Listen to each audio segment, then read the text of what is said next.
I met my soulmate when I was 15 years old. We went out for ice cream. After, my dad started teasing me about my first date, the way dads do.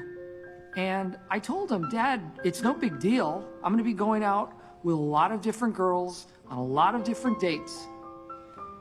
And that is the first time that I ever lied to my father.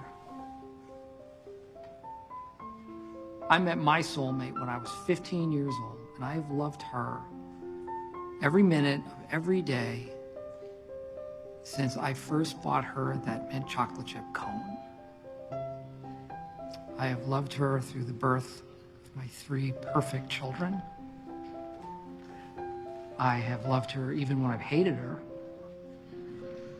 Only married couples will understand that one.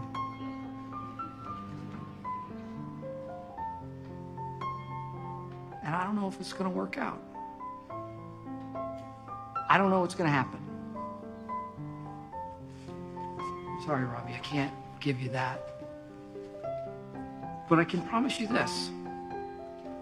I will never stop trying. Because when you find the one, you never give up. That is. Actually, there is a word for that. It's love. I'm in love with her, okay? If you're looking for the word that means caring about someone beyond all rationality and wanting them to have everything they want, no matter how much it destroys you, it's love. And when you love someone, you don't stop, ever. Even when people roll their eyes or call you crazy, even then, especially then. You don't give up, because if I could give up, if I could just, take the whole world's advice and move on and find someone else, that wouldn't be love. That would be some other disposable thing that is not worth fighting for. But that is not what this is. I love you. I've loved you since the first time you picked up your ukulele and you wrote a song about clouds. A silly little song about clouds. I love you. And that night in your room, when you told me you loved me, I meant to say it. I meant to say it. And I've kicked myself every day since then because I didn't say it. But I do. I love you. I've loved you since 7th grade. I puked all over your shoes. And you didn't even make me feel bad about it. No, you just said, No worries. Been wanting to get rid of these shoes for a while. Yeah, because you outgrew them. Choosing the person that you want to share your life with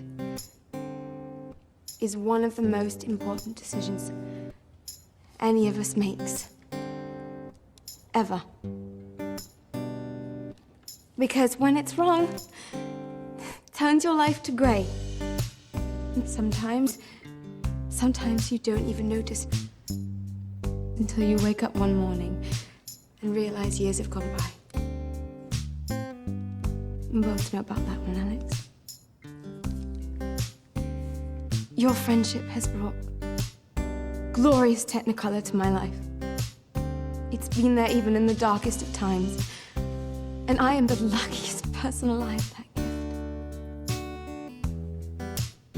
I hope I didn't take it for granted. I think maybe I did. Because sometimes you don't see that the best thing that's ever happened to you is sitting there, right under your nose. But that's fine too. It really is. Because I've realized that no matter where you are, or what you're doing, or who you're with, I will always, honestly, truly, completely love you.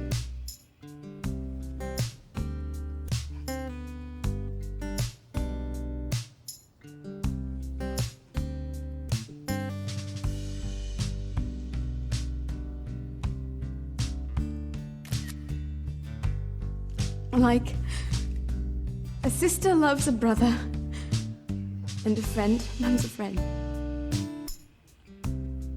I'll always stand guard over your dreams, Alex. No matter how weird or twisted they get. How can I ever make amends for such a baby? After what you have done for Lydia, Jane also it is I who should be making amends. You must know. Surely you must know it was all for you. You are too generous to trifle with me. I believe you spoke with my heart last night and it has taught me to hope, as I'd scarcely allowed myself before. If your feelings are still what they were last April, tell me so at once. My affections and wishes have not changed. But one word from you will silence me forever.